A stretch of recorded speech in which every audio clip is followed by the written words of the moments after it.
কিছু কিছু বইনগর উদ্দেশ্য করে বলছি, রাগ হইন না, কথাটা বাস্তব, সত্যি কথা।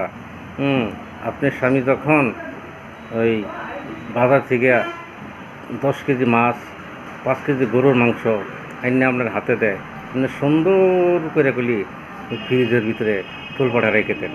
কিন্তু ওই সময় কলি ওই পাশের বাড়ি খালা আর পাশের বাড়ি ভাবি করে দেন না, দেখা যান কেউ দেখা যান আমার স্বামী, ঠিক আছে, 10 কেজি মাছ আনছে, 5 কেজি গরুর গোস্ত আনছে, আমার স্বামী কত ভালো, এই কথাগুলি কর না।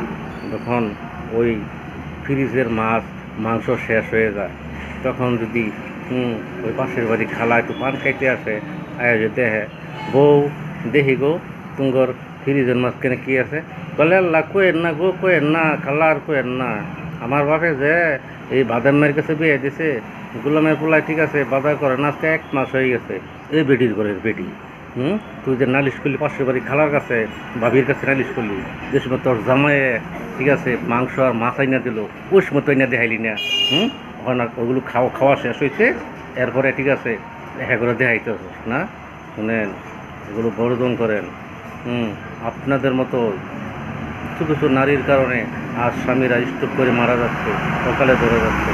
এখনও সময় আছে, ভালো হন। খুদা হাফেজ। আমি ময়মনসিংহের সরাসরি অন্য দিন অন্য কোনো পেশাল নিয়ে আপনাদের সামনে হাজির হবো।